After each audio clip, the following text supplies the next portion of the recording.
Listo, entonces los dejo con sus alumnos para que puedan nutrirse de sus conocimientos. Gracias. Perfecto. Procedo a compartir pantalla.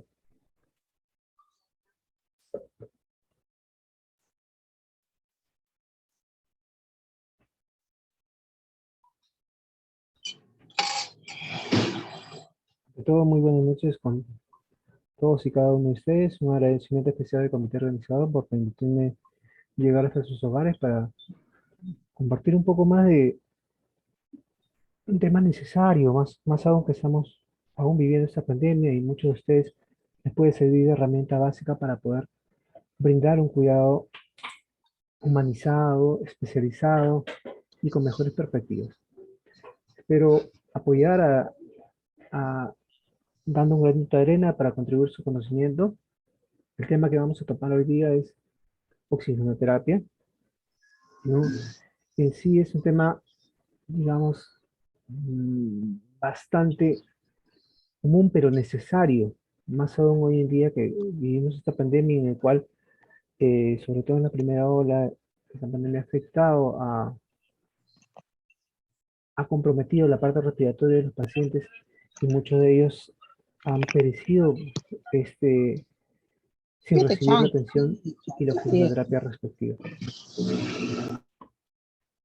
Les pediría que apaguen sus micros para poder llegar a un mejor entendimiento y no perder hilación del punto. Mi nombre es Gilberto Camargo, soy enfermero asistencial de la UCI del Hospital de Niñas y Carrión de Callao y también trabajo como enfermero asistencial en la Clínica Anglo-Americana.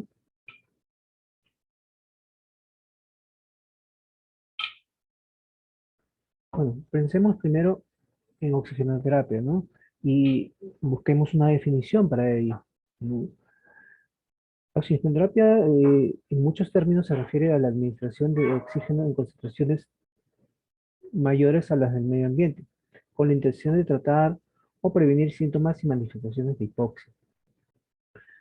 Muchos de nosotros conocemos esta herramienta que es el pulsoxímetro, que hay de diferentes colores y formas, ¿no? Pero el objetivo lo que busca es medir la saturación, la frecuencia cardíaca. Y muchos de ellos tomar en cuenta que ese instrumento, si bien es cierto, es de gran ayuda, a veces también nos sirve de un factor distractor o una dificultad si es que no lo sabemos interpretar adecuadamente los valores, ¿no? Muchos de esos aparatos de una manera u otra tienen una especie de barra, ¿no? En la cual podemos ver la sensibilidad que tienen. Si esta barra está muy baja o tiene pocos niveles, pues está siendo poco sensible. Tal vez el dato que esté reflejando no sea el que refleja el paciente, ¿no? Si esta barra está alta con todos los niveles llenos, lo más probable es que sí esté reflejando el valor o que el valor referido sea lo que refleja o la condición clínica del paciente. Pero aún así, si es que nos podemos saber, esto de acá son datos, son valores que debemos saber interpretarlo con la clínica del paciente, con la sintomatología del paciente. Vemos una saturación de 84, vemos una frecuencia cardíaca de 104. Generalmente la frecuencia cardíaca siempre va a ser para compensar este incremento de frecuencia cardíaca, esta disminución de saturación. Más aún, la frecuencia cardíaca puede cambiar o puede alterarse por múltiples valores, ¿no? Por ejemplo, si es que la persona tiene dolor, se va a aumentar la frecuencia cardíaca de manera refleja. Si es que la persona tiene fiebre, va a aumentar la frecuencia cardíaca también. Entonces, a veces el valor en sí no nos da un diagnóstico. Bueno, mejor dicho, nunca nos da un diagnóstico. Siempre tenemos que contrastarlo con los otros síntomas. Y muchas veces, a veces es necesario tomar en cuenta qué otros valores afectan la frecuencia cardíaca para poder mejorar esto, ¿no? A veces poniéndolo al paciente en una posición adecuada, mejora su saturación, sobre todo si es un paciente con obesidad mórbida, en el cual el perímetro abdominal es muy amplio y evita, si es que está en una posición supina o echada, evita que el paciente ventile adecuadamente. Y poniéndolo en una posición Fowler o semi-Fowler, va a mejorar la saturación va a mejorar la distensibilidad pulmonar debido a que disminuye la presión sobre el diafragma, ¿no? Veamos un poco más al respecto. Tenemos, quiero compartir conceptos básicos para no dejar de lado ese tema. Primero tenemos que entender un término que es hipoxia, ¿no? Para referirnos a oxigenoterapia debemos saber primero conocer qué es la hipoxia. La hipoxia es el estado de deficiencia de oxígeno en la sangre, células y tejidos del organismo, con compromisos en la función de los mismos. Recuerden que ustedes en la sangre, en las arterias viajan glóbulos rojos, viajan plaquetas. Dentro de nuestros glóbulos rojos tenemos una sustancia que es el LEM, que se encarga de transportar oxígeno. No solo lleva oxígeno, también lleva nutrientes, también llevan mediadores químicos para producir respuestas. Pero ahorita nos abocamos a lo que es el oxígeno. Entonces, la hipoxia es el estado de deficiencia de oxígeno en la sangre, células y tejidos del organismo, ¿no? Con compromiso de la función de los mismos. ¿Por qué dice eso? Porque recuerden ustedes que la glucosa y el oxígeno son los combustibles. Para que haya un metabolismo adecuado en todas las células, tiene que haber estos dos componentes en esencia: azúcar o glucosa en forma de glucosa y oxígeno. Si es que no hay alguno de los dos, la célula no va a funcionar de manera adecuada. Por eso es que manifiesta con compromiso de la función de los mismos. Pero hay otro término adicional, que es la hipoxemia, que es muy similar, pero primero veamos las características. Es el nivel de oxígeno en sangre arterial. Acá estamos mencionando ya un término, en sangre arterial, específicamente en la arteria, inferior a lo normal. Recuerden ustedes que la arteria, las arterias en general, casi todas, por no decir todas, es quien lleva la sangre arterial lleva la sangre oxigenada, la sangre rica en oxígeno. Entonces, ¿quiere decir que las venas no llevan sangre con oxígeno? Sí, también llevan con oxígeno, pero en menor cantidad, ¿no? Pero la que nos sirve para el funcionamiento celular son las arterias que transportan sangre oxigenada, ¿no? Perdónenme perdónenme si es que soy redundante en esto, pero es necesario para un buen entendimiento. Ahora, recuerden que la hipoxemia también es un signo de un problema relacionado con la respiración, pero no solo con la respiración, ¿no? Si es que el paciente no respira adecuadamente, va a ser hipoxemia, pero también con la circulación. Si es que se obstruye por un coágulo, por ejemplo, acá se forma un coágulo, no va a permitir el pasaje, entonces se va a crear hipoxemia del otro lado del coágulo. Por lo tanto, también es un problema circulatorio. También de bombeo, porque recuerden que ustedes que nuestra bomba o el órgano que bombea la sangre que impulsa la sangre para que viaje por todo nuestro circuito es el corazón. Entonces, si no hay un bombeo adecuado, también nos va a generar hipoxemia. Y también de transporte, porque si no hay la sustancia M de nuestros glóbulos rojos, tampoco va a llevar oxígeno adecuado. Entonces, puede ser el problema de cada uno o un conjunto de los mismos. Recordemos ya el valor, cuando decimos hipoxemia, debemos ir pensando ya en presión arterial de oxígeno, o PaO2. Lo decimos, hay hipoxemia, estamos hablando de una PaO2 o una presión arterial de oxígeno menor de 60 milímetros de mercurio, con una saturación menor de 90. Entonces, ya he visto estos términos y comprendidos, creo yo que nos vamos a otros términos importantes. Muchos han escuchado hablar del FiO2 y a veces nos quedan muchas dudas con respecto al FiO2, ¿no? Decimos que es la fracción inspirada de oxígeno, pero no, es un dato también adicional, ¿no? Recuerden que corresponde al porcentaje de oxígeno del aire expirado. Si toda esta pantalla es el 100% de oxígeno, imagínense, dividámonos en dos, el 50% para acá, el 50% para acá, la mitad del 50%, el 25% de la pantalla, aproximadamente de todo el aire que respiramos, que es toda la pantalla, para poner un ejemplo o una analogía, la cuarta parte, aproximadamente un poco menos, corresponde solo a oxígeno. Lo demás corresponderá a otros gases. Entonces, la fracción inspirada de oxígeno, que es un valor muy importante, corresponde al porcentaje de oxígeno del aire inspirado. Recuerden ustedes que a nivel del mar es 21%, 0,21%, ¿sí? A nivel del mar. A medida que subimos, vamos, por ejemplo, a Arequipa, tendrá otra presión de oxígeno y otro FiO2 en condiciones normales. Si nos vamos a Cerro de Pasco también, es otra presión de oxígeno. A nivel del mar es 21%. Otro término importante, ya vimos aquí hace un momento la presión arterial de oxígeno, ¿no? ¿Y qué es la presión arterial de oxígeno? Corresponde a la presión de oxígeno en la sangre arterial, con su mismo nombre de dice, PaO2, presión arterial de oxígeno, ¿no? Y su valor normal del PO2 es 60 milímetros de mercurio, mayor de 60 milímetros de mercurio, perdón. Otro dato importante es la presión arterial de CO2. ¿Por qué? Recuerden ustedes que del metabolismo celular no solo resulta energía, sino también resulta en sustancia de desecho o eliminación, ¿no?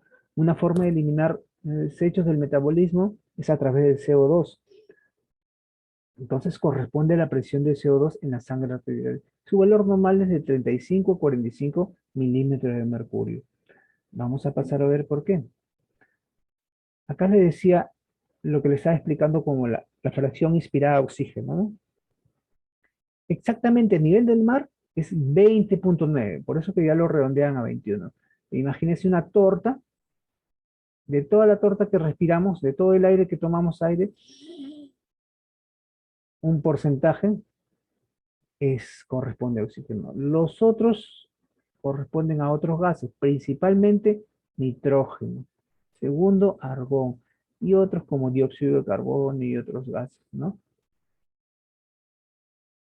Ahora veamos definitivamente ya la parte de oxigenoterapia. Tiene ciertas características, ¿no? Para poder utilizarla adecuadamente, ¿no? Primero, recordar que el oxígeno es un medicamento y como tal tiene efectos secundarios y indicaciones. Recuerden siempre eso, ¿no? El oxígeno es un medicamento. Es el medicamento más usado a nivel mundial en sí. Debe suministrarse de acuerdo a una necesidad. O sea, la persona que recibe oxígeno es por razón necesaria, ¿no?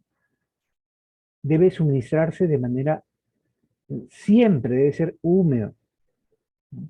El oxígeno en sí es un gas seco.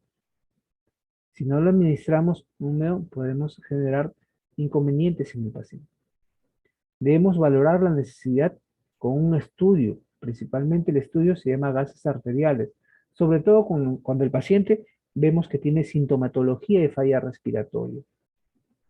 Entonces, bajo esas condiciones, debemos tomar en cuenta que idealmente, en un caso de insuficiencia respiratoria grave, debemos hacer el diagnóstico con un estudio de gases arteriales. ¿Qué es? Solo es la muestra se toma una muestra de manera arterial, una muestra arterial en el cual se analizan esa sangre para poder saber qué componentes tiene, cuáles son los gases que tiene, cuánto es la presión arterial de oxígeno, cuánto es la presión arterial de CO2, cuánto es la cantidad de hidrogeniones o pH, cuál es el valor del bicarbonato para poder hacer y saber hacer un diagnóstico del equilibrio ácido-básico que tiene el paciente, ¿no? Poder determinar cuál es su intercambio gaseoso, si está adecuado o no, etc. La hiperoxemia en algunos casos puede ser perjudicial y hasta mortal incluso, ¿no? Entonces, idealmente los pacientes, acá tenemos otro dato que está presentándose, que no lo he mencionado. Si hipoxemia es presión arterial de oxígeno baja, hiperoxemia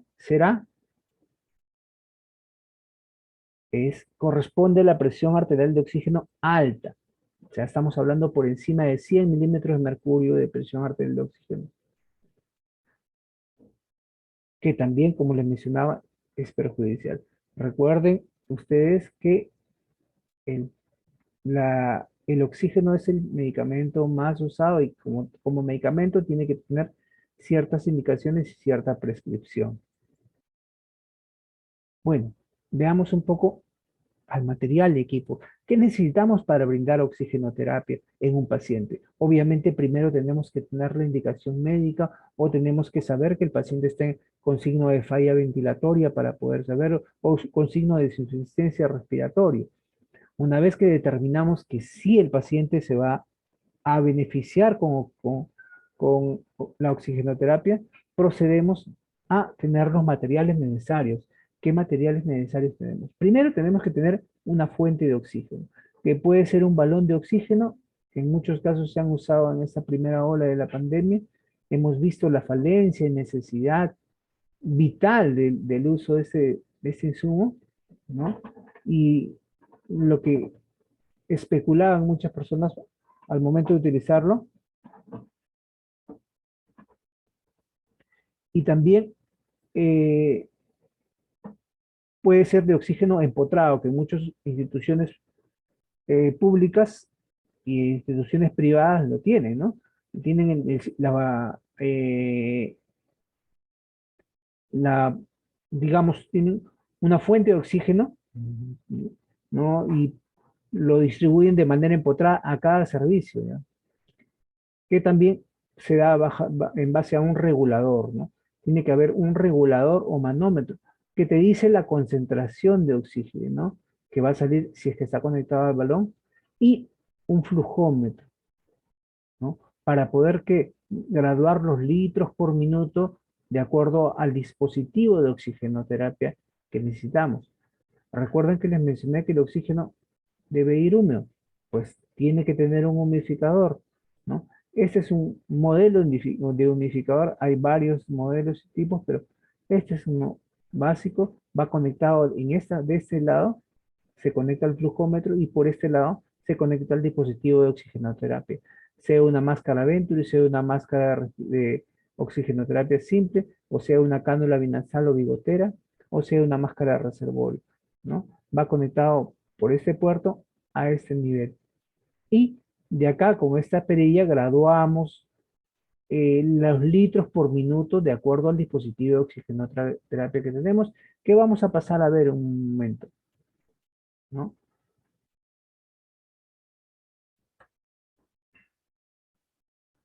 ¿Cómo administramos el oxígeno? Podemos administrarlo de múltiples formas y tenemos que tener en cuenta que hay dispositivos de oxigenoterapia de alto flujo y dispositivos de oxigenoterapia de bajo flujo. Veamos un poco los dispositivos de oxigenoterapia o los sistemas de oxigenoterapia de alto flujo.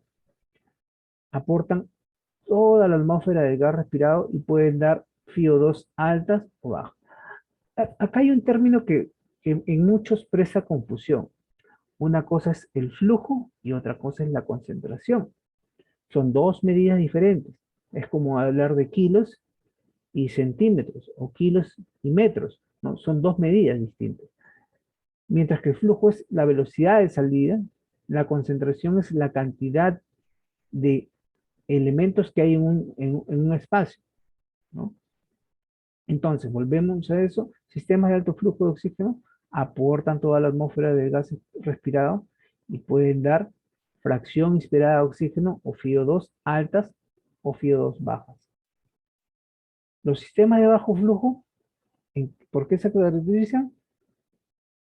Porque no aportan todo el gas respirado y también pueden dar fracciones inspiradas altas o bajas.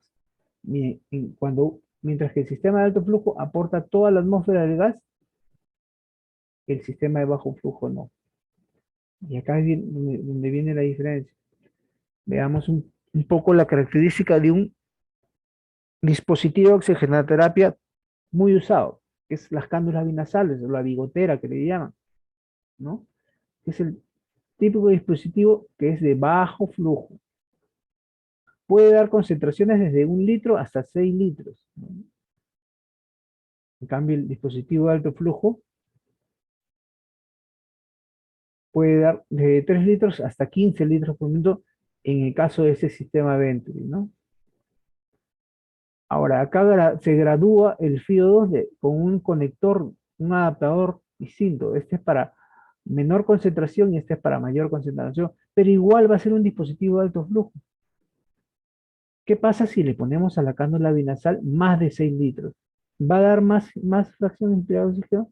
No, lo que va a ocasionar es que el flujo por acá, o la salida de aire, de oxígeno y aire por este lado, lesione las mucosas nasales. Les puede lesionar tanto que puede crear epíxtasis, ¿no? O sangrado nasal, ¿no? Porque la reseca, tiende a recibir un aire frío y seco muchas veces a, a una alta presión.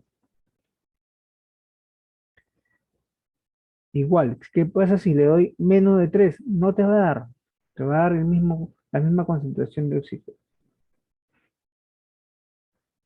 Veamos un poco, tenemos dispositivos que nos dan flujo, nos dan FiO2 o concentración de oxígeno y nos dan unificación. Entonces, en la cánula binasal sabemos que nos puede dar hasta 6 litros por minuto. Idealmente debería ser hasta 5, no más de eso. Si es que el paciente requiere concentraciones más, si es que a pesar de que le ponemos la cánula binasal a 5 litros, a 6 litros, su saturación está todavía por debajo de 90, tiene signos de dificultad respiratoria, como lo son disnea o aumento de la frecuencia respiratoria, uso de músculos accesorios, diaforesis, incluso confusión, letargo. Entonces, probablemente ese dispositivo de oxigenoterapia no nos está ayudando porque no nos está dando las concentraciones de oxígeno necesarias para el paciente, ¿no? O a veces pasa que el paciente le ponemos la cánula nasal y no nos damos cuenta que el paciente tiene una respiración bucal, o sea que está respirando por la boca y no respira por la nariz, bypassea eso. Entonces, la concentración de oxígeno que va a recibir es menor, ¿no? En el caso, en el caso de la máscara Venturi, que llega a un flujo hasta de 15 litros por minuto, ¿no? Y tenemos otro dispositivo, que es la cánula nasal de alto flujo, que ya hace tiempo se utilizaba en las unidades de cuidados intensivos, ahora ha sido su uso más frecuente en las unidades de terapia respiratoria, unidades críticas o unidades de emergencia, por la, digamos, por la disposición y la factibilidad de que no es invasiva. Como ven, una cánula nasal de alto flujo te puede dar un flujo hasta de 60 litros por minuto, miren, 4 veces más que la cánula nasal. Entonces, había cierta cantidad de pacientes que teníamos que estaban con signo de dificultad respiratoria, pero no tenían criterios para ventilación mecánica invasiva, pero sí se beneficiaban mucho con este dispositivo, con este dispositivo de oxigenoterapia avanzada, en el cual les permitía dar una fracción inspirada de oxígeno, una concentración bastante alta y evitar llegar a una ventilación mecánica de tipo invasivo con una intubación. Entonces, pero bajo ciertos criterios. Por eso decía, algunos pacientes tenían menor compromiso pulmonar y se favorecían mucho con este dispositivo, ¿no? Ahora también tomar en cuenta que en plena pandemia ese dispositivo estuvo, en cierto momento estuvo escaso, ¿no? La cánula binasal, ¿cuánto de FiO2 nos da? 0.25, de 0.24 hasta 0.4, ¿no? Por ciento de FiO2. 0.40, por así decirlo, ¿no? 40% de FiO2 o 25% de FiO2. En la máscara Venturi hasta 0.50 o 50% de FiO2, si quieren llamarlo. Y en la cánula binasal podíamos llegar hasta una fracción inspirada de oxígeno, una concentración de 100%. La humidificación, tanto en la cánula como en el Venturi, siempre debe ser comunicada. Y en el dispositivo de la cánula nasal de alto flujo, que en verdad hablar de esto es un tema aparte, debe haber con una humedad y una temperatura adecuadas. Es mucho más cómodo para el paciente, ¿no? ¿Qué ventajas tenemos de la cánula nasal? Recuerde, esta cánula nasal, al, al estar colocada en la nariz nada más, nos va a dar ciertas ventajas, pero también tiene sus desventajas. La ventaja es que permite comer, permite beber sin inconvenientes, no tienes que sacarte la cánula para poder comer o tomar líquidos, permite hablar, ¿no? Y permite, en ciertos casos, la menor sensación de claustrofobia. Recuerden que hay algunos pacientes que tienen miedos y más aún temores porque están en un ambiente distinto, como es una unidad de cuidados críticos, una unidad de terapia respiratoria, y en el cual poner la máscara le amplía esa sensación de miedo. ¿Qué desventajas tiene la cánula nasal o la cánula binasal? Que su fracción inspirada de oxígeno no es estable, ¿no? Y la imposibilidad de lograr concentraciones altas en pacientes con ventilación mecánica, en pacientes con,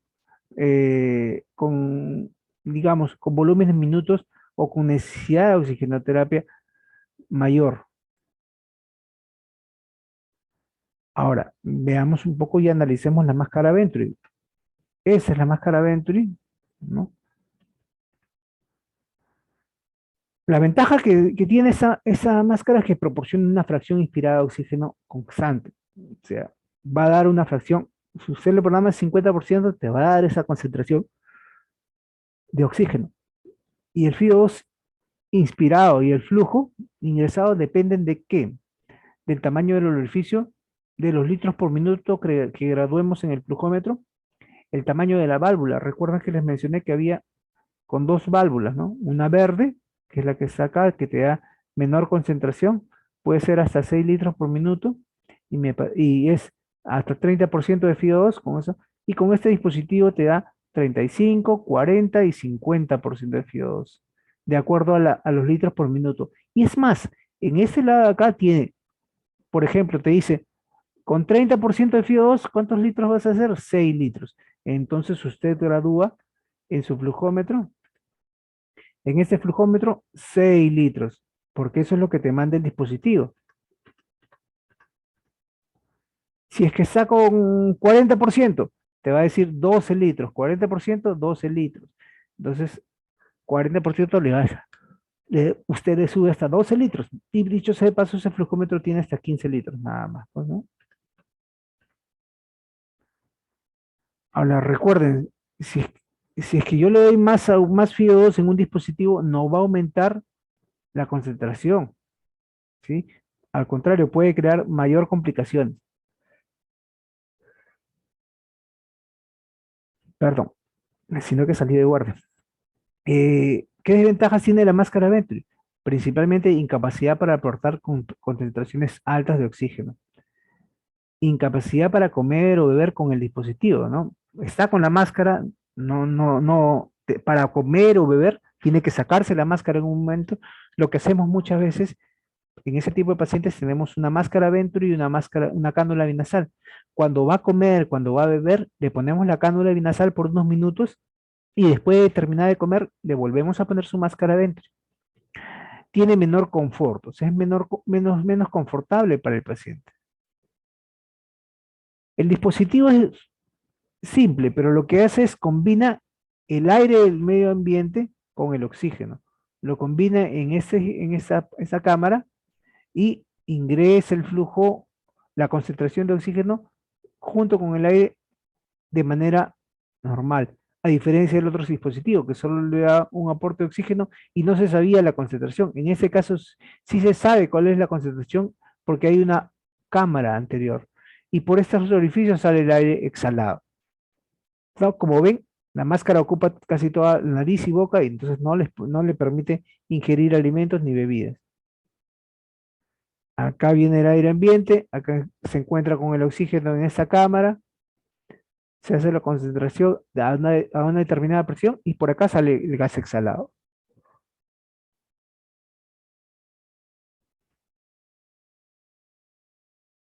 Los dispositivos de alto flujo de oxígeno, como el sistema Venturi y la máscara de flujo controlado, por ejemplo, también tenemos muchos más dispositivos de bajo flujo que de alto flujo.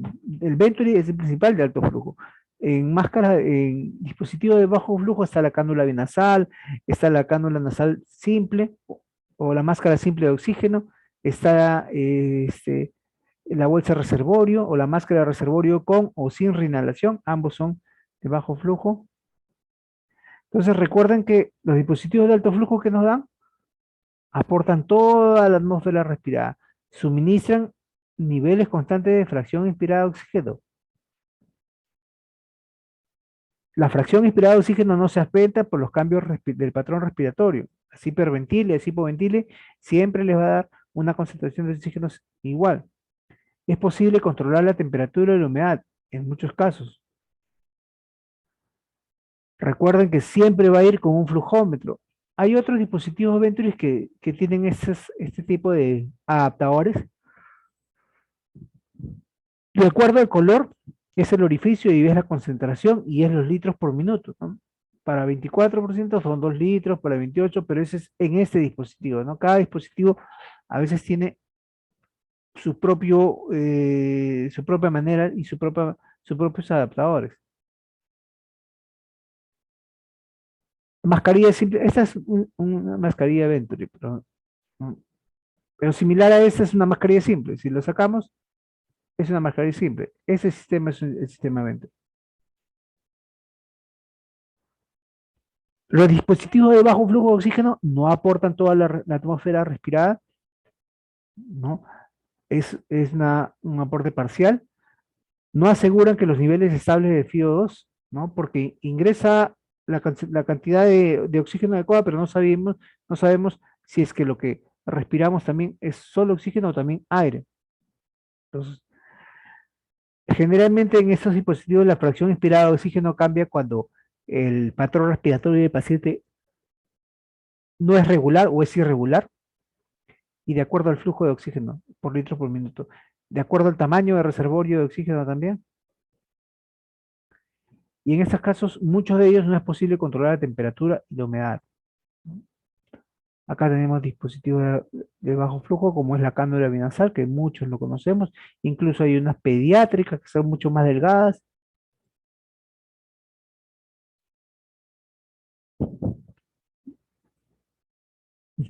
Recordemos, en la cánula binasal van de 1 litro, 0.24, 2 litros, 0.28, 3 litros, 0.32, 4 litros a 0.36, 5 litros, que es hasta ahí es lo recomendado, 0.4, por encima de 5, o sea, 6 litros, no es muy recomendado ya.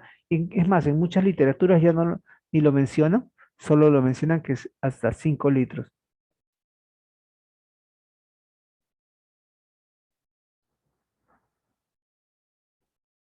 Esta es la máscara de reservorio, ¿no? La máscara de reservorio, al igual que la máscara Venturi, cubre tanto nariz y boca y tiene una bolsa reservorio acá. Algunos tienen como una válvula para reinhalar lo que exhala, ¿no? Que es la válvula de reinhalación. Otros tienen solo la conexión de oxígeno, llega el oxígeno a esta bolsa, el paciente inhala o respira lo que hay en esa bolsa, que es una cantidad de oxígeno adecuada, y después, al momento de inhalar, exhala y salen por unos orificios laterales que son unas válvulas con un diafragma.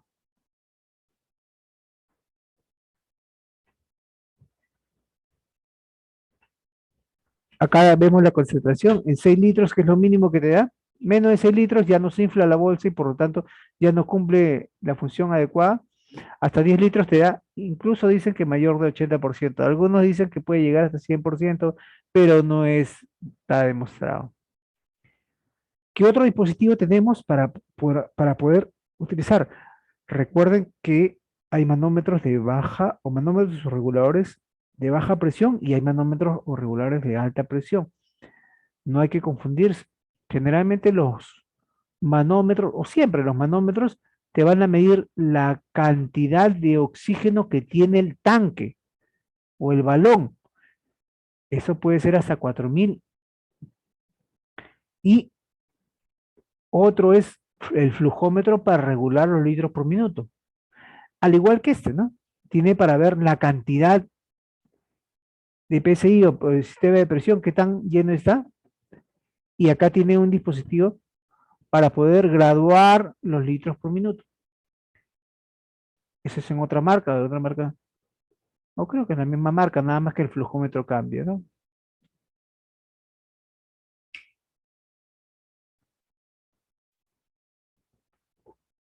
Igual, siempre van a tener de 2 litros hasta 15 litros. Igual acá. Acá pides de 1 incluso hasta 15. ¿No? Pero es igual.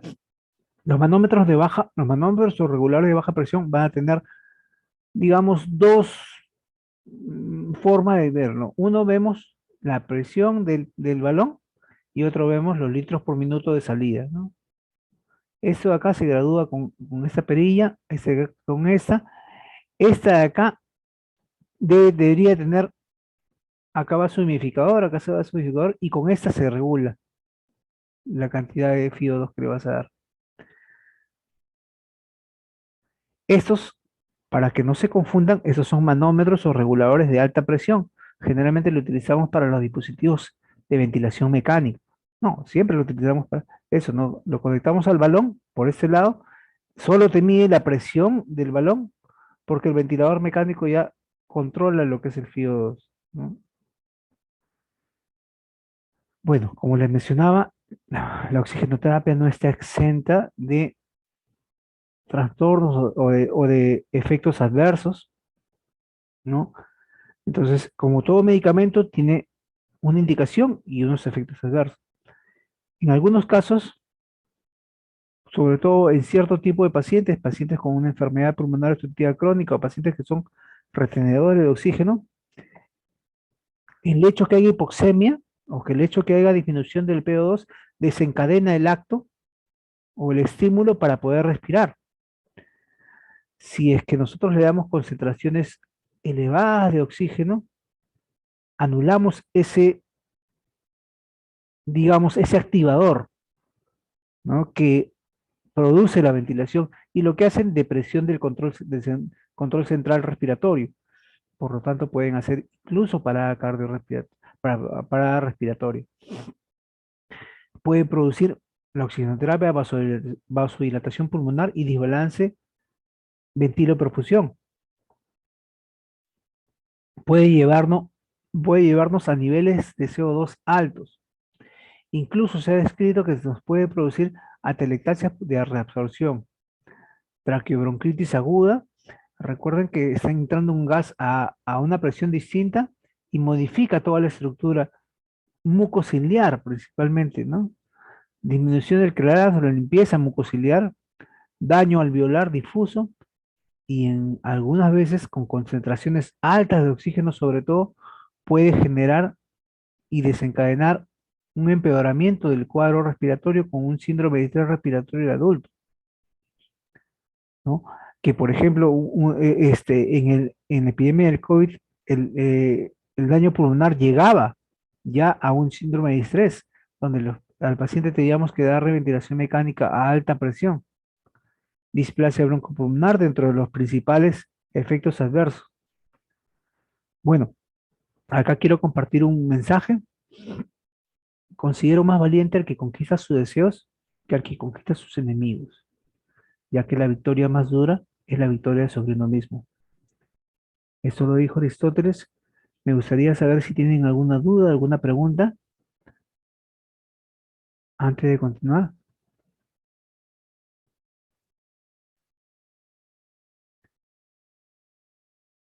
Si, recuerden ustedes que también lo pueden hacer a través del chat. Pueden dejar sus preguntas.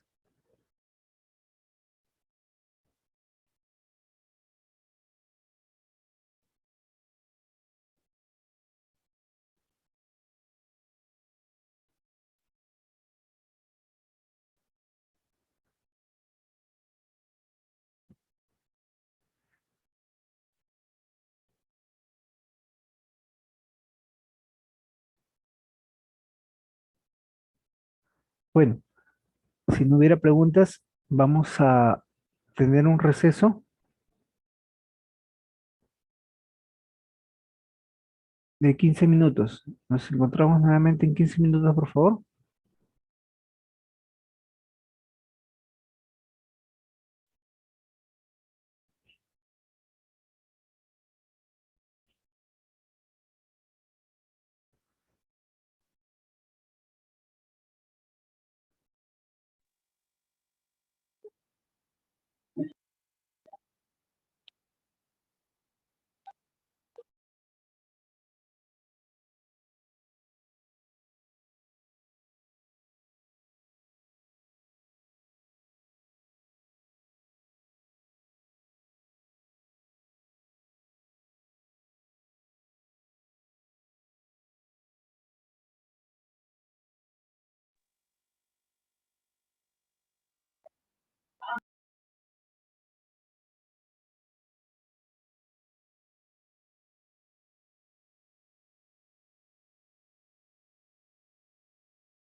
Muy buenas noches con todos.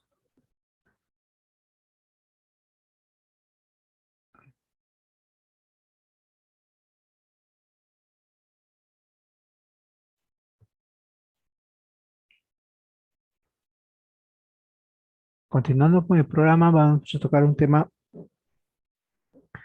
que de una manera u otra es cuando el, digamos, la oxigenoterapia ha agotado sus términos, si requiere el paciente una forma de asistencia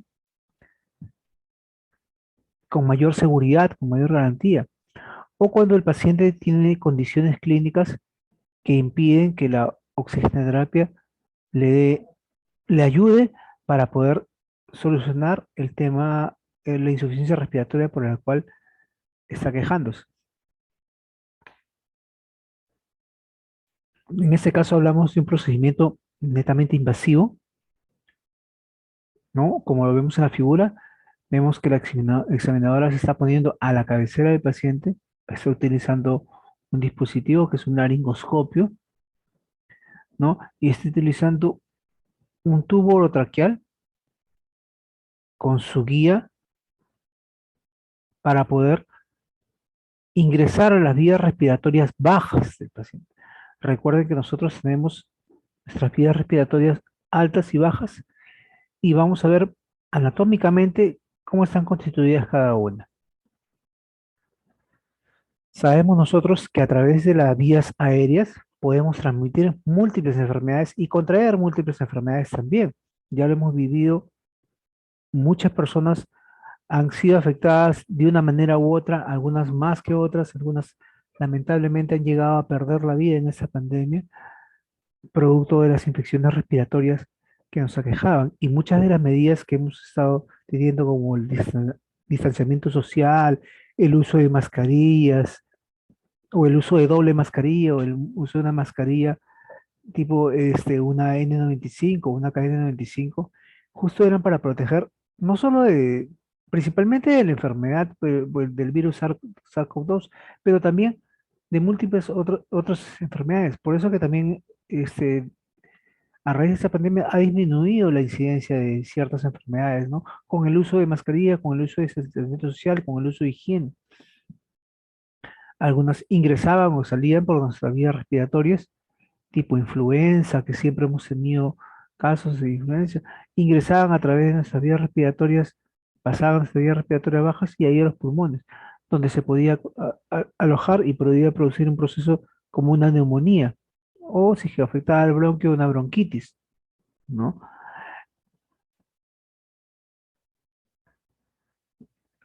Para poder hablar un poco de intubación, tenemos que tomar en cuenta primero una cosa, ¿no? Antes de iniciar la intubación, se debe hacer la valoración. O sea, para que un paciente piensen en intubarlo, primero debe tener ciertas condiciones, pero para que puedan, parte de esas condiciones debe ser la valoración de la vía aérea, porque no sabemos qué pacientes pueden tener una intubación difícil y esto conllevar a demorar mucho la intubación y las consecuentes complicaciones que puede haber. Pues por eso que es importante si es que es una intubación programada, es muy importante tomar en cuenta las referencias como la historia clínica. En la historia clínica podemos ver datos como los antecedentes de enfermedades anteriores, los antecedentes genéticos, si tuviera una reacción adversa a algún fármaco o si tuviera alguna alergia a algún fármaco, ¿no? Entonces nos sirven para tomar en cuenta y guiar la actuación que va a tener la persona que va a colocar el tubo orotraqueal al paciente. Como les mencionaba, es muy importante los antecedentes. Puede ser que el paciente sea un paciente que ha sido operado ya de una tiroidectomía o un tumor en las vías respiratorias, y eso va a hacer que sea mucho más difícil dado la estenosis o la disminución de la luz de la zona bronquial, ¿no? Entonces, o algunos antecedentes médicos, por ejemplo, un paciente tiene una falla hepática y muchos medicamentos se metabolizan a través del hígado, y por lo tanto el hecho de darle ciertos medicamentos sin tomar en cuenta esos antecedentes sería una, contribuiría a una complicación médica. Para poder hacer la valoración de la vía aérea, parte necesaria es el examen físico, examinar al paciente, ¿no? Sobre todo visualizar sus vías aéreas superiores, s- si tiene buena apertura bucal, o si es para poder colocarla en el tubo sin problemas. También saber un poco cómo es su anatomía, si es que tiene un paciente que tiene un cuello corto, si es que el paciente no puede hacer una hiperextensión, porque hay unos pacientes que por cirugías a nivel cervical no pueden hiperextender, y por lo tanto la posición para colocación de tubo es mediante la hiperextensión, para que haya un alendamiento y podamos visualizar las cuerdas vocales de manera adecuada, ¿no? Si es que hay alguna complicación al respecto, o sea, si es que el paciente no puede hiperextender, va a contribuir a que sea mucho más difícil para el examinador o para el personal que va a colocar el colocarlo en tubo orotraqueal. Y este procedimiento, recuerden que no debería demorar. Estamos hablando que un paciente que está para intubarlo debe estar sedado, por lo tanto, si no está bien sedado, el paciente va a estar luchando, va a estar despierto, no va a dejarse o no va a colaborar para colocarle la vía aérea. Y si es que los que le administramos sedación y nos demoramos mucho, puede ser que lo conllevemos a un paro respiratorio, ¿no? Porque el paciente, al estar sedado, pierde la facultad para poder ventilar adecuadamente. Entonces, hay que tomar en cuenta ciertas medidas específicas, ¿no? Sobre todo ciertos parámetros para poder visualizar. Uno de esos parámetros es la distancia del mentón al- a la parte superior del apéndice cifoide. ¿Cómo vamos a ver? Para esto se creó una escala, ¿no? Una de las primeras escalas que se creó fue la escala de Malapati, para poder determinar qué pacientes iban a ser a resultar en una vía aérea difícil, o iba a crear dificultad para poder colocar una intubación. Entonces, esa escala principalmente se basaba en lo que era la apertura bucal. El paciente, cuando abría la boca y podíamos ver las estructuras, si podíamos ver la epiglotis, ¿no? Entonces correspondía a una clase uno, ¿no? No se veía de manera completa el fondo del paladar duro, ¿no? O el fondo de la orofaringe, en el cual te permitía ver la epiglotis. Y si es que la visualización era parcial, pero se veía casi de manera completa la epiglotis, bueno, lo clasificábamos como clase 2. Si solo se veía parte del epiglotis y no tenía una apertura bucal amplia en el cual te permitía visualizarlo, bueno, corresponde a una clase 3. Y los que eran clase 4 generalmente la persona con una lengua grande, o que no permitía visualizar el paladar, este, el fondo de la orofaringe. Entonces lo clasificaban como clase 4. Obviamente la clase 4 correspondería a una dificultad mayor para poder ingresar a las vías respiratorias a través de una intubación. Pero se crearon después otra escala que idealmente cuando uno hace la laringoscopía, que es colocar el laringoscopio previa sedación del paciente en la boca y poder aperturar lo que visualiza son las cuerdas vocales. Entonces, a raíz de eso se creó otra escala, que es la escala de Cormack, en la cual, si es que había una visualización completa de las cuerdas vocales, recuerden ustedes que las cuerdas vocales separan las vías aéreas superiores de las vías aéreas inferiores. Pasando esas cuerdas vocales ya encontramos la tráquea, ¿no? Seguimos bajando la bifurcación bronquio derecho, bronquio izquierdo, bronquiolos, unidades alveolares o alveolos, y obviamente pulmones. Entonces, volviendo a la escala, eh, les mencionaba que tenemos la escala de Cormack, ¿no? La escala de Cormack se basa en la visualización de las cuerdas vocales, que es lo que principalmente el examinador o el médico, sea asistente, residente o es estudiante de medicina, busca es, al momento de una intubación, visualizar las cuerdas vocales. Ver esas cuerdas vocales. Si es que se veían de manera completa, estamos hablando de un grado 1, un Cormack 1, ¿no? El Cormack 2 es cuando se visualizaba de manera parcial, ¿no? Parte de las cuerdas vocales. El Cormac 3 es cuando casi no se visualiza o se visualiza muy poco, ¿no? Y el Cormac 4 es cuando no se visualiza. ¿Y por qué se creó esa escala? Si algunos de ustedes han estado si están en la parte asistencial, se van a dar cuenta que quien coloca la intubación, quien hace los procedimientos, sobre todo en la parte pública, no tanto en la parte privada, pero sí en la parte pública se ve, no es el que el médico asistente, ¿no? Generalmente hay estudiantes de la especialidad que ya dicho sea de paso son médicos, ¿no? Sino que están especializándose en un área. Y en este caso, si hablamos del área de cuidados intensivos, que es donde yo laboro, son médicos residentes en cuidados intensivos. Hay residente 1, que es el primer año, hay residente 2, que es el segundo año, y el residente 3, que es el tercer año. Entonces, generalmente le dan a los residentes para que vayan aumentando su experticia o su capacidad de colocación, ¿no? Porque tarde o temprano van a ser ellos médicos asistentes y por lo tanto especialistas y deberían ya dominar esta área. Entonces, el proceso de colocación generalmente se les dan a ellos, pero siempre toman en cuenta el grado. Si es que es un Cormac 4 con el paciente, va a ser una intubación difícil, donde el paciente probablemente le va a crear grandes inconvenientes para la colocación de un tubo orotraqueal, pues generalmente no lo hace el residente, sino lo hace el médico que tiene más experiencia, en este caso el médico asistente, ¿no? Que es el encargado a colocarlo, ¿no? Y si es que en la parte práctica ustedes ven que es un Corma 4, saben que es un Corma 4, inmediatamente llamar al médico asistente porque él es el encargado de colocarlo, ¿no? Si es un grado 2 o grado 3 o grado 1, lo puede hacer incluso los residentes, ¿no?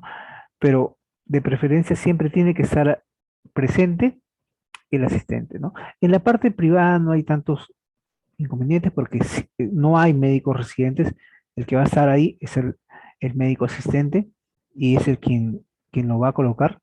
Y si es que tuviera mucha dificultad, pues tendría que estar con otro médico asistente, o sea, para poder, si es que él no lo hace, si es que es un grado 4 ya sabe que es un grado 4 ya lo ha visto, entonces llama a otro colega especialista para poder, entre los dos, abordar mejor el caso. Otro parámetro de una PI específica es la distancia mentón-tiroidea, que da desde la tiroides hasta el mentón, para poder determinar el grado de hiperextensión. Recuerden que el examinador se coloca a la cabecera del paciente, sus ojos están a esa altura aproximadamente. Entonces lo que va a buscar visualizar es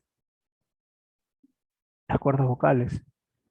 Y si es que el paciente no apertura bien, no apertura bien la boca, no se va a visualizar las cuerdas vocales que están acá, más o menos a la altura de su vista, ¿eh? Justo es por eso que le decía que la hiperextensión del cuello es muy importante para que el examinador pueda visualizar mejor y pueda hacer el procedimiento más rápido. Ahora, siempre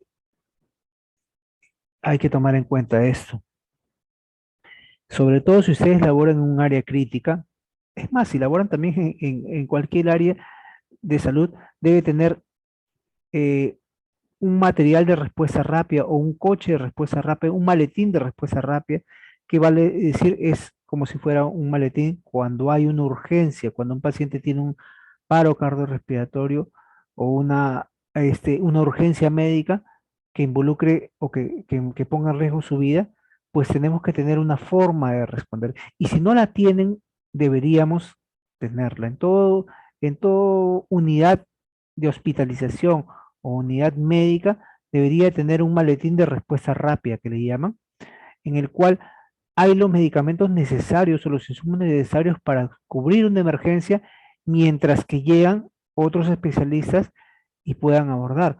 Si es que estamos trabajando en una unidad crítica, llame decir sala de operación de emergencia, sala de recuperación de emergencia, o sala de recuperación, o o unidad de trauma shock, o unidad de cuidados intensivos, debemos siempre revisar nuestro coche de paro.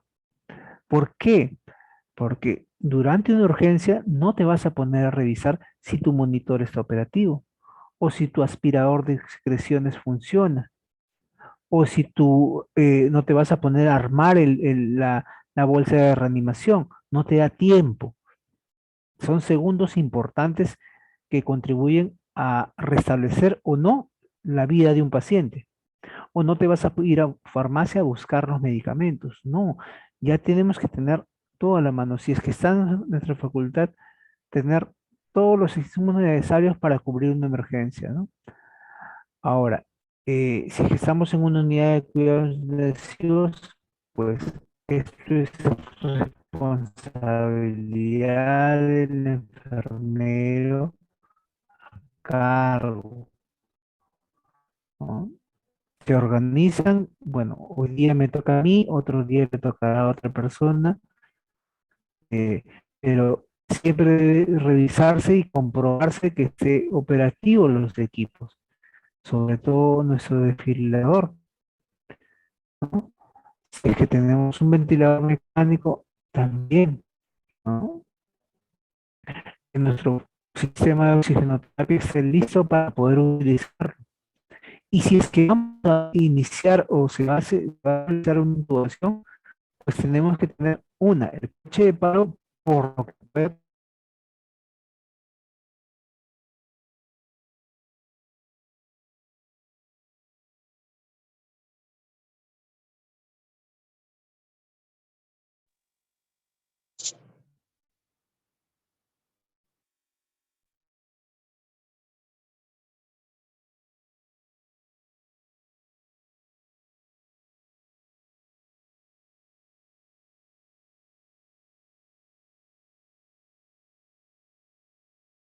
Un momento, por favor. El docente se va a volver a reconectar, ¿sí?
Con la disculpa de caso, parece ser que hubo problemas técnicos que limitaron la conexión.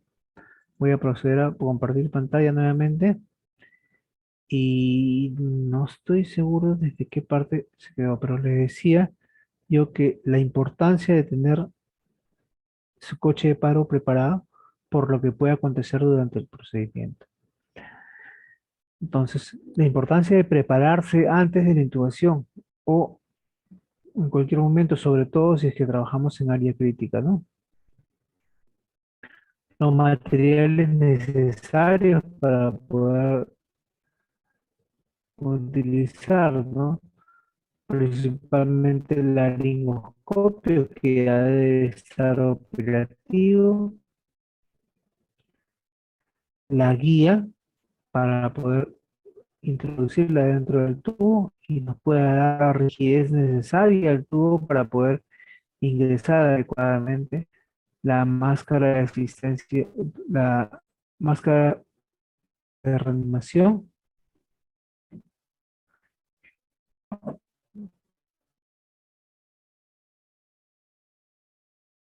Por favor, quiero saber, ¿sí? El punto de oxígeno, la fuente de oxígeno ya debe estar conectado, ¿no? Igual nuestro propio para poder comprobar que estamos en vía respiratoria. La sonda de aspiración,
vamos a ver lo que debemos hacer y por qué debemos hacer esto.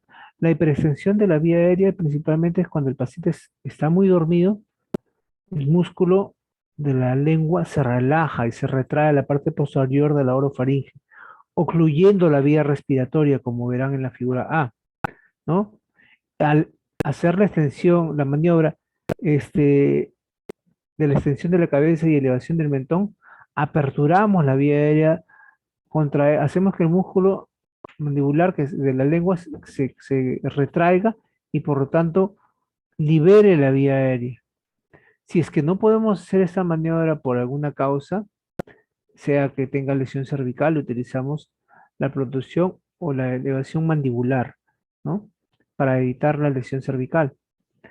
Ahora, recuerden que en las guías de 2021 a 2022, a raíz de la pandemia, en lo que es reanimación cardiopulmonar, ya se están omitiendo estas formas para poder, sobre todo, acercarse a la vía aérea y sobre todo hacer las respiraciones.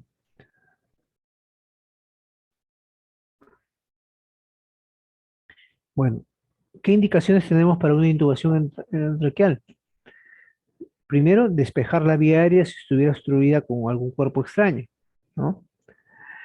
Siguiente es prevenir la respiración. Facilitar la respiración con presión positiva, ¿no? El prevenir la respiración es poner al paciente de costado si es que requiere para evitar que se atore o se asfixie con sus propias secreciones, con su propia saliva, ¿no? Facilitar la ventilación con presión positiva es utilizando la bolsa de reanimación, dar una ventilación con presión positiva, con salida de aire a una presión mayor que la que tienen las vías aéreas. Y si es que el paciente tuviera dificultad para mantener la vía aérea por máscara, también sería una disposición. Imaginemos que el paciente tenemos una máscara de reservorio que le da mayor concentración y a pesar de eso no mejora su saturación sigue con signos clínicos de insuficiencia respiratoria, entonces ya debería pasar a otro dispositivo de ventilación y mejor es darlo de manera invasiva. Si tuviera una enfermedad en la vía aérea superior también que limite la, la, la permeabilidad de la vía aérea, ¿no? Eso también es una indicación para intubación.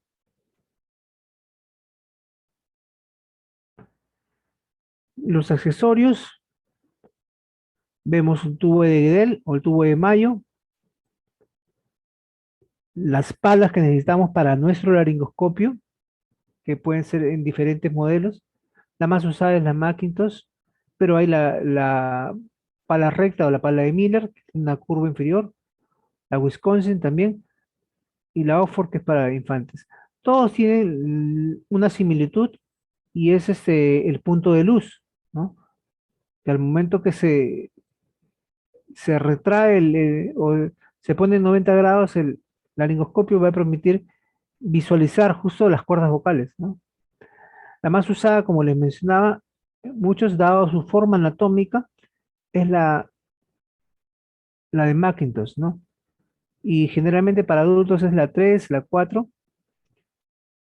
Y acá podemos ver el punto de luz, o la fuente de luz, ¿no? Este es el mango, lo que llamamos donde están las pilas o la batería de litio para poder acá no se visualiza bien, pero está el orificio de salida de luz. Por acá sale y lo transmite por esta interfase hasta este punto, ¿no? Siempre en nuestro laringoscopio debemos probar que esté funcionando. ¿Y en qué casos se intuba? Cuando el paciente está con una alteración de estado de conciencia o de repente baja su estado de conciencia, ¿no? Está despierto y de un momento a otro, un paciente diabético recibe su dosis de insulina y de pronto baja su estado de conciencia.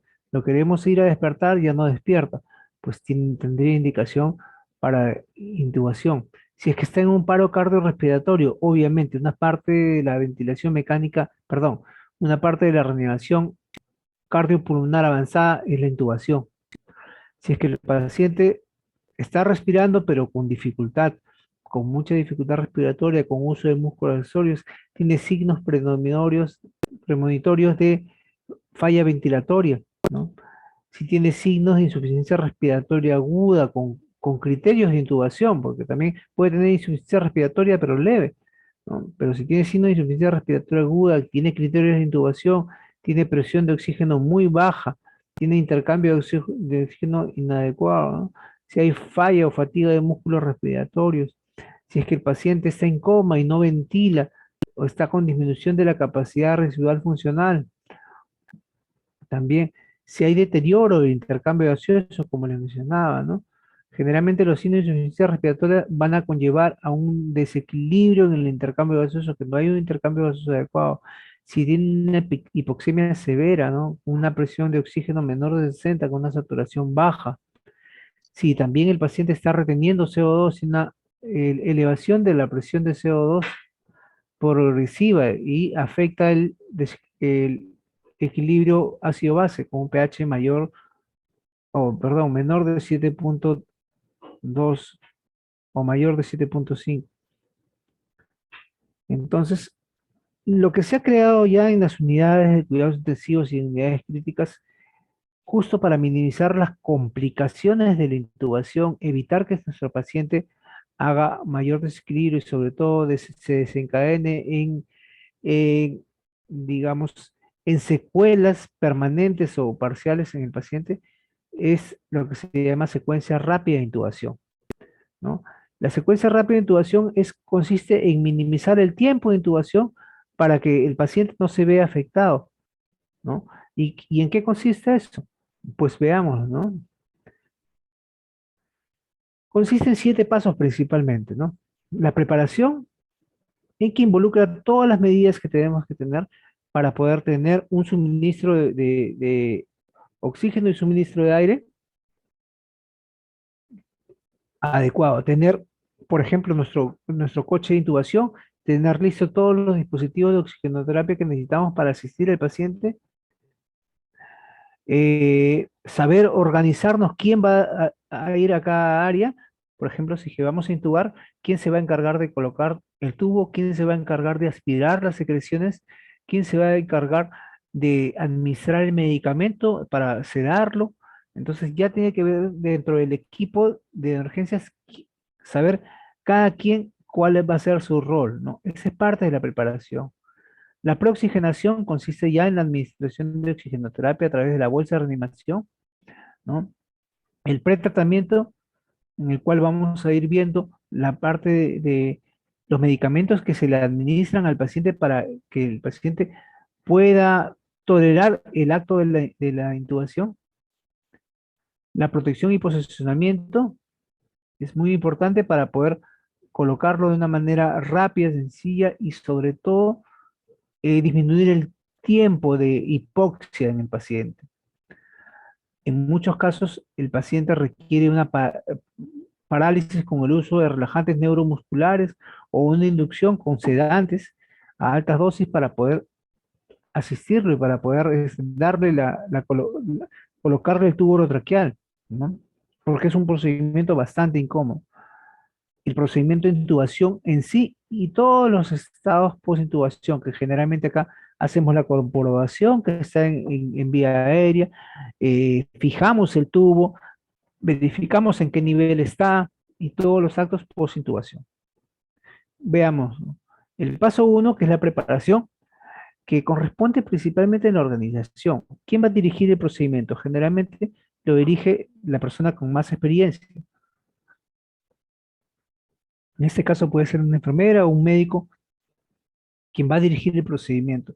Puede ser que dirija solo desde fuera o participe activamente. En este caso, ¿quién va a realizar el procedimiento? Como le decía, ¿quién va a ser el encargado de la vía aérea? O sea, ¿quién se va a encargar de aspirar las secreciones del paciente y de estar con todo lo necesario para poder aspirar? ¿Quién va a estar encargado de los medicamentos o de las drogas? Administrar la sedación, administrar la analgesia y los relajantes musculares si lo requiera. ¿Y quién va a ser encargado de los otros materiales? Por ejemplo, la medición del CAF, pasar la jeringa para que inflare el balón de neumotaponamiento, etcétera, ¿no? ¿Qué materiales necesitamos? Es parte de la preparación. Estamos todavía en el paso 1, ¿no? Entonces, vamos a necesitar laringoscopio con las palas respectivas, el tubo orotraqueal en sí, que para adultos corresponde en 7.5, 8, 8.5, de acuerdo a la anatomía del paciente, la guía que es necesaria para darle rigidez al tubo y por lo tanto el tubo sea menos flexible al momento de ingresar, la jeringa para poder inflar el balón operativo con su unificador, los dispositivos de oxigenoterapia o tener listo en el caso de que el paciente lo requiera la ventilación mecánica, la aspiración de secreciones con sonda de succión y para fijar el tubo, entre otras cosas, ¿no? Entonces, esa es parte de del paso 1 de lo que es preparación de los materiales. La preoxigenación, ¿cómo hacemos, cómo se hace la preoxigenación en la intubación en secuencia rápida? Como ven, si es que hay dos personas que van a sellar, una sella completamente la bolsa de reanimación o la máscara de reanimación a la cara, ¿no? Para poder darle el oxígeno a presión positiva o el aire a presión positiva, lo sellas de esta manera, utilizando la C, ¿no? Donde el dedo índice y el dedo pulgar van a fijar eso. Y los otros tres dedos van a agarrar la mandíbula retrayéndola, hiperextendiendo el cuello. Acá no se visualiza bien la hiperextensión como acá, que es lo que hace es jalarlo para poder hiperextender el cuello, ¿no? El acto de hiperextensión, recuerden que hace que la lengua retorne a su lugar, libere o despeje la vía aérea y así facilita la intubación. Y sobre todo la oxigenación. En ese momento, si que la lengua cae, no va a oxigenar adecuadamente porque la lengua va a estar ocluyendo las vías respiratorias. Eso es lo que llamamos la posición de olfateo. ¿no? O la hiperextensión del cuello es la posición del fateo. Va a permitir que el examinador, al ponerse la cabecera, pueda visualizar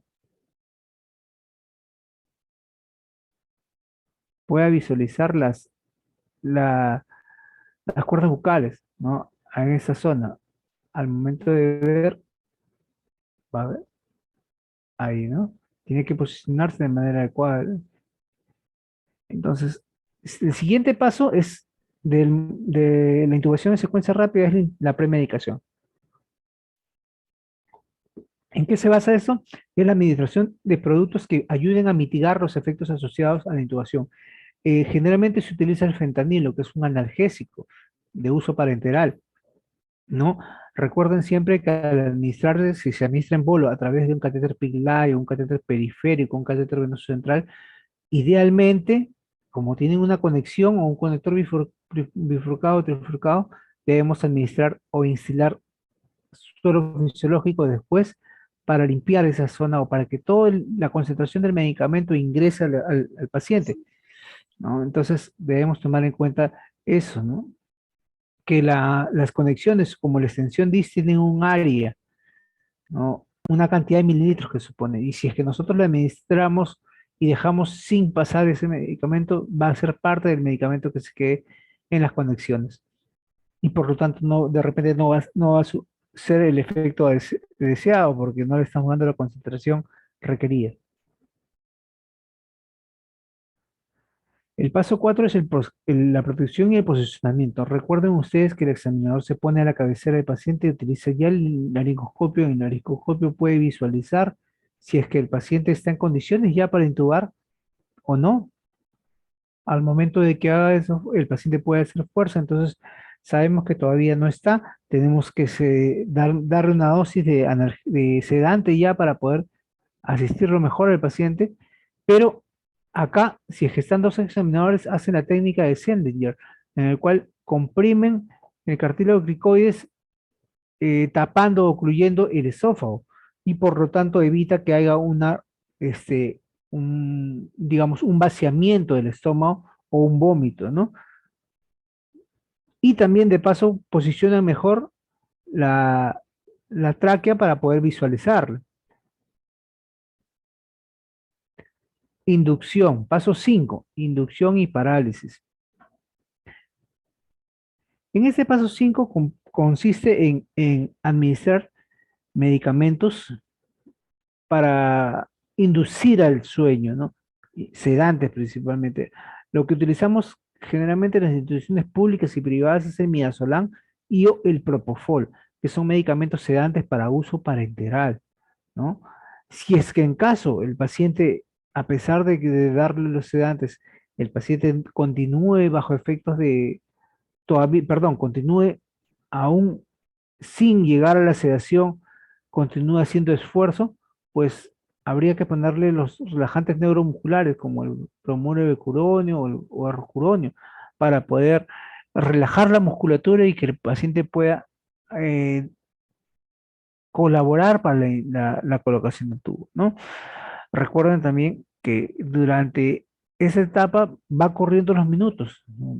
Va corriendo el tiempo.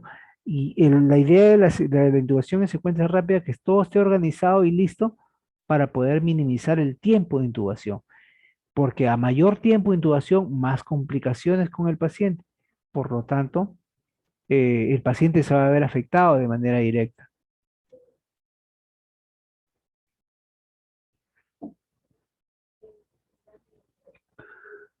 ¿Cómo es la intubación? Estamos en el paso 6 ya, la intubación en sí, ¿no?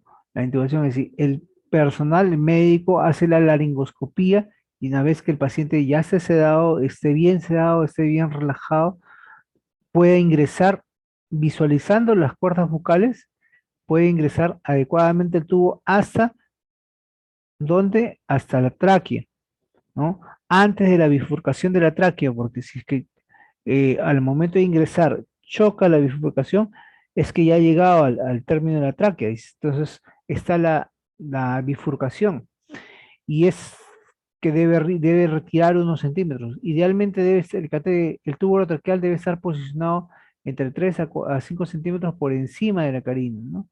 Por encima de la bifurcación. Entonces, por lo tanto, eh, si es que siente la bifurcación el médico al momento que se está colocando, entonces debe retirar unos centímetros para poder saber y estar seguro que esa es la posición adecuada en el paciente, ¿no? Ahora, lo mismo que estamos viendo acá, se está haciendo acá, ¿no?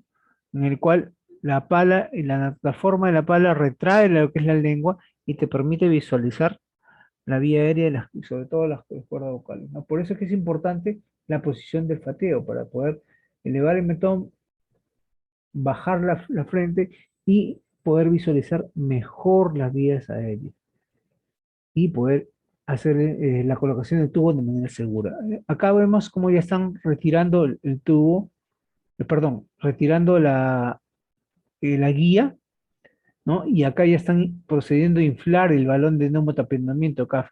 El balón de neumotapetamiento CAF está por acá, y es el que sella, ¿no? Si es que hubiera un aspirado, evita que el aspirado salga a las cuerdas vocales e ingresan a las vías respiratorias, ¿no? Principalmente el pulmón. Acá estamos ya monitorizando con el monitor cardíaco cómo está su saturación, cómo está su frecuencia cardíaca. Luego de ese procedimiento de retiro de la guía, se procede a colocar la bolsa de reanimación y empezar a ventilarlo para comprobar que esté en vía aérea o no, porque también puede ser que el tubo ingrese a la vía digestiva, al estómago.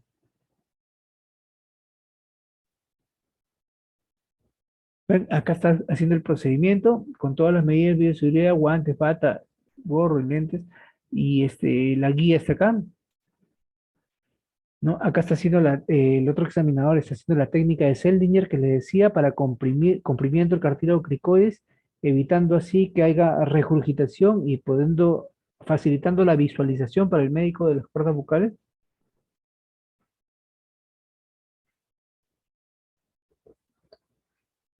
El paso 7 consiste en la posintubación. Ya terminando de colocar el tubo, pero todavía no termina el procedimiento, porque el procedimiento es hasta que nosotros comprobemos que esté en vía aérea. Una vez que lo colocan, generalmente el otro médico va a ventilar para determinar si está en vía aérea. ¿Y cómo lo determinan? Con la auscultación. Recuerden, la auscultación es muy importante.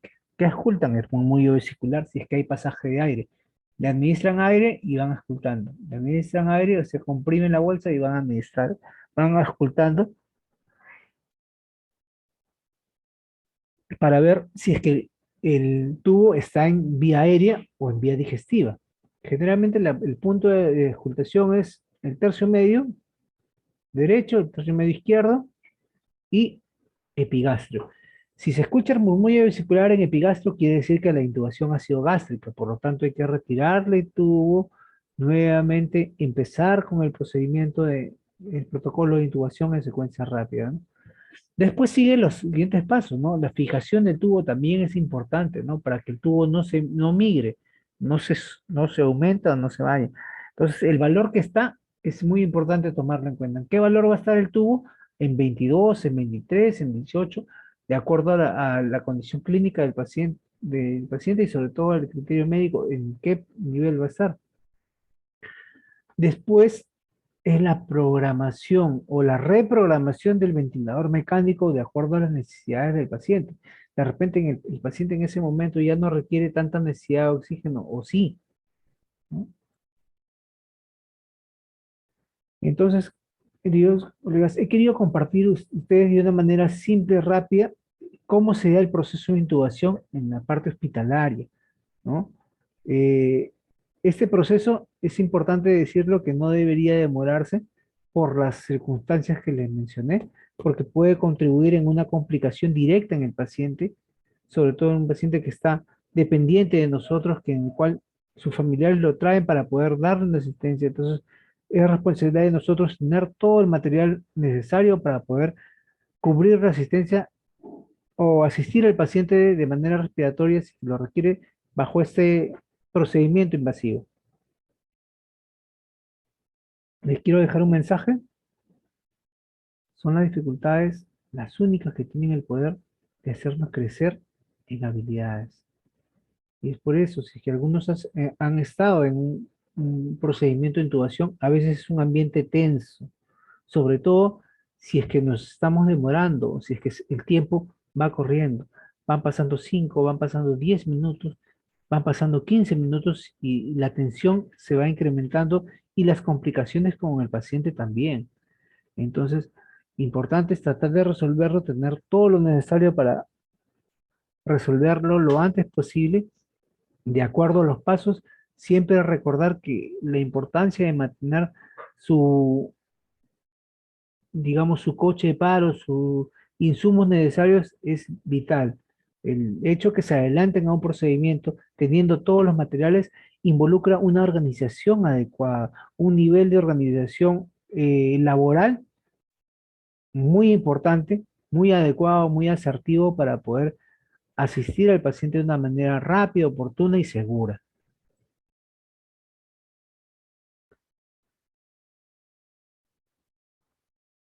Bueno, hasta aquí me gustaría que alguna pregunta o algo que no haya quedado claro para poder compartirlo o alguna experiencia que tengan para poder compartir con nosotros y enriquecernos mutuamente. Recuerden que también eh, ustedes, cada uno de ustedes tiene experiencias de distinta índole en el área donde labora y la experiencia de cada uno es muy importante para poder enriquecer el quehacer de todos los demás, ¿no? Si es que desean, pueden hacerlas a través del chat, ¿no? Lanzarse preguntas. Si es que no, de todas maneras, yo le voy a mandar alguna pregunta para poder, obviamente sobre el tema, para poder dialogar un poco al respecto.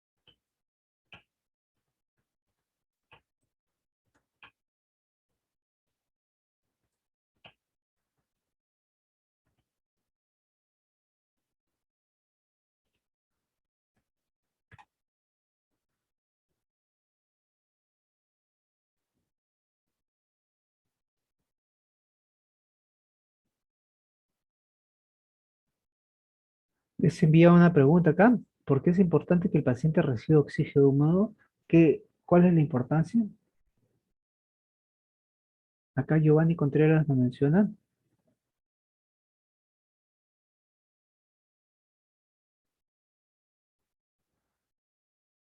Es un proceso muy complicado. Me imagino que te refieres a la intubación, Giovanni.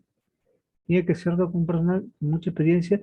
Bueno, recuerda, Giovanni, que también que nuestro quehacer laboral va llenándonos de experiencias, ¿no? Si trabajamos en un área, en algunas áreas es más común que tengamos este procedimiento, es más frecuente que tengamos un procedimiento, por ejemplo, en el área de urgencias, en el área de emergencias, en el área de trauma shock, es frecuente que los pacientes vengan para un procedimiento similar, que es más infrecuente en un área de medicina interna, o de hospitalización o de consultorios externos, ¿no? Sin embargo, esto no escapa que nosotros tengamos todo lo necesario o creemos una cultura de tener lo necesario para un procedimiento similar. Ahora, hay muchas complicaciones durante la intubación. Por ejemplo, le decía, pues, se creó justo este protocolo de secuencia rápida para que esté organizado y minimizar el tiempo por la cantidad de complicaciones que se podían dar. Una, por ejemplo, si es que se demora mucho el procedimiento, sea porque no se ha valorado bien al paciente en cuanto a la vía aérea, sea porque cada vez que el médico intenta colocar el tubo, al pasar un cuerpo extraño por las cuerdas bucales, esta de acá es como si recibiera un golpe, tienden a inflamarse. Y eso hace, al momento de inflamarse, hace que la vía, el ingresar a la vía respiratoria sea cada vez más difícil, porque ya está una vía respiratoria inflamada. Entonces, lo que tienen que hacer es, si pensaban ponerle un tubo número 8.0, pues ahora van a tener que intentar ponerlo con un tubo más delgado, ¿no? Justo por esas complicaciones. La principal complicación que es temida siempre es el edema de glotis. Si es que sabes que es una vía aérea difícil, entonces ya tiene que tener todo lo necesario y preparado para poder asistirlas. Por eso que no solo llevan un tubo. Cuando vas a entubar o cuando van a hacer el procedimiento, le piden que tengan varios tubos para poder justo evitar esta complicación. Imagínense que solo tuviéramos un tubo y en ese momento el paciente hace edema y no permite que ingresar el tubo 7.5 que queríamos ingresar. Tenemos que pasar a un tubo de calibre más delgado. Pues esa es una de las complicaciones que se presenta, pero hay varias complicaciones, que el paciente empieza a vomitar en ese momento, ¿no? De aperturas, el paciente por esfuerzo trata de toser y por lo tanto el procedimiento se complica puede crearse una neumonía de aspiración. Es por eso que la persona que va a estar asistida a la vía aérea tiene que estar ya preparada para aspirar secreciones, sea de cualquier índole fuera. Ahora, si me preguntas cuánto tiempo se necesita para hacer el procedimiento, el mínimo posible. Recuerda que después de 15, de varios minutos de estar el paciente en apnea, si es que no lo ventilas, es por eso que mientras que estamos haciendo el procedimiento vamos monitorizando. O sea, vamos viendo nuestro monitor cardíaco, vamos viendo el pulso oxímetro, vamos viendo cómo está saturando. Si es que estuviera desaturando, pues le damos la preoxigenación o incrementamos la preoxigenación hasta que la llevara a una saturación mayor de 90. ¿Por qué? Porque ya con esa saturación nos aseguramos que haya una buena ventilación en las células y nuevamente intentamos colocar el tubo. Idealmente debe ser en el menor tiempo posible. Si es en un minuto será. Si es en dos, pues en dos. Pero siempre tratar de que sea el menor tiempo posible. No puede excederse por encima de los 15 minutos porque si es que no contribuye a una complicación ya con el paciente.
Alguien que desee compartir o responder la pregunta que lancé, porque es importante que el paciente reciba oxígeno húmedo. Esto recordemos que es por anatomía, ¿no? Recuerde que nosotros respiramos al tomar aire, respiramos por la nariz y en la nariz tenemos ciertos elementos que hacen que nuestro aire que respiramos ingrese tibio, ingrese húmedo. Acá justo adentro están los cornetes nasales, ¿no? Las coanas, que hacen que nuestro aire ingrese húmedo y tibio a las vías respiratorias. Es por eso que al administrar oxígeno, además que es un gas que tiende a estar seco, el hecho que no le pongamos aire húmedo va a generar complicaciones en el paciente como remodelamiento de la mucosa ciliar, sequedad de la mucosa ciliar, úlceras en el árbol tráqueo bronquial, entre otras, ¿no?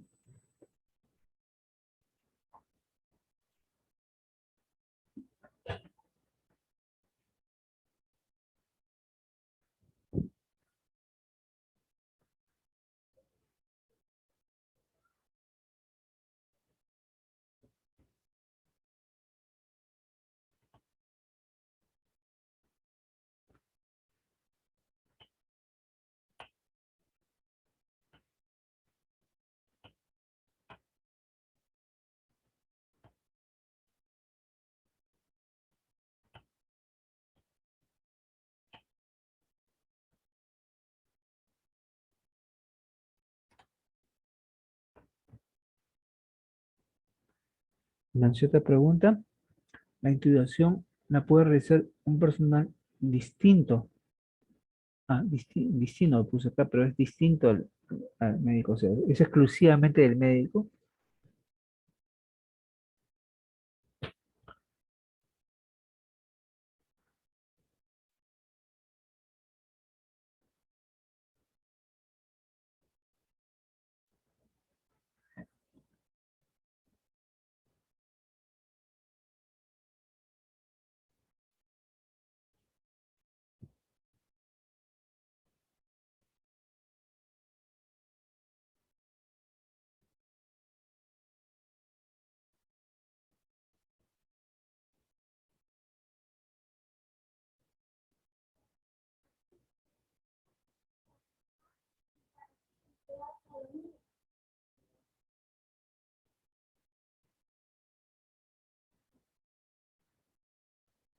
Acá les mencionaría que,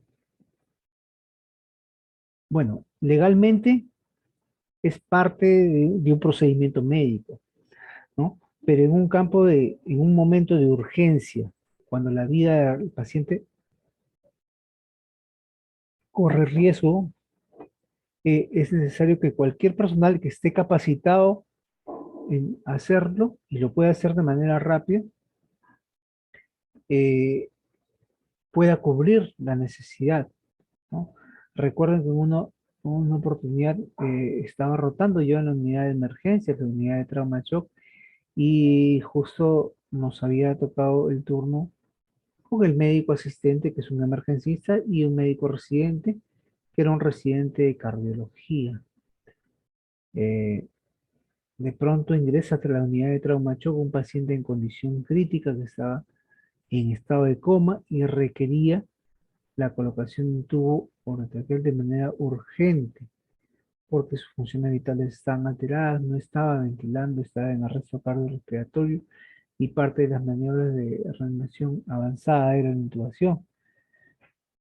Y el médico asistente no estaba. En ese momento, el médico residente se bloqueó y bueno, tuve que asumir y solucionar. Me puse los guantes, revisé la intubación, se le colocó el tubo orotraqueal y le dejé todo para que el residente compruebe que está en una vía aérea adecuada. Le dije, doctor, verifique que está en vía aérea. Muchas veces, frente a la urgencia, tenemos que tomar decisiones y esas decisiones son parte de lo del quehacer que uno tiene, ¿no?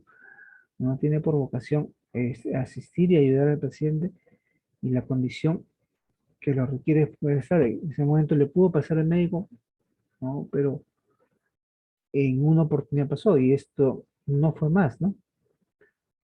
Se le, se logró asistir en la vía aérea del paciente. El paciente después de unos días recuperó su estado, salió de alta y, bueno, gracias a Dios no hubo ninguna complicación.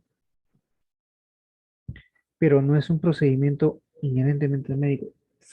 Sea que, a menos que fuera una intubación programada, pero si es una emergencia y tienen los conocimientos anatómicos fisiológicos para poder hacerlo, pues es una vida que tienes que salvar.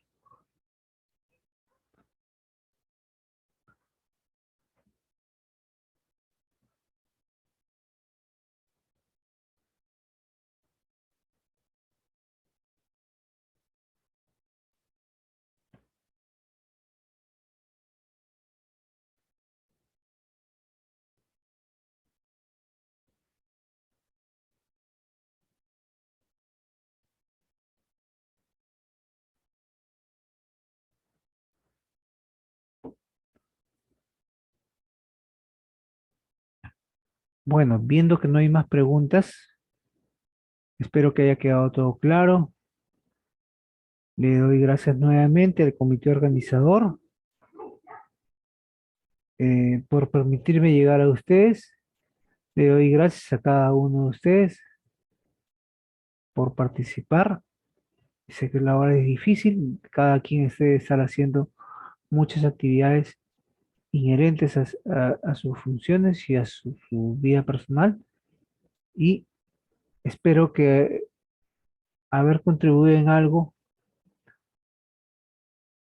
al conocimiento de este procedimiento que en cierta medida es necesario, dado la urgencia del caso, si es que en caso se presentara, ¿no?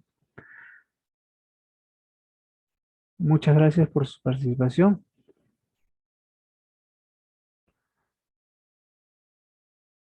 Gracias, Giovanni, por tus comentarios.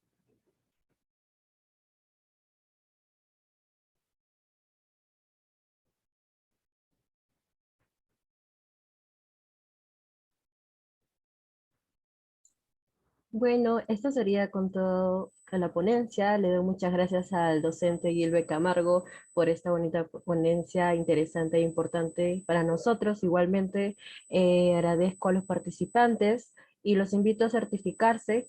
Toda la información la van a encontrar en el grupo de WhatsApp o con sus respectivos asesores académicos. Nuevamente, muchas gracias y que tengan muy buena noche.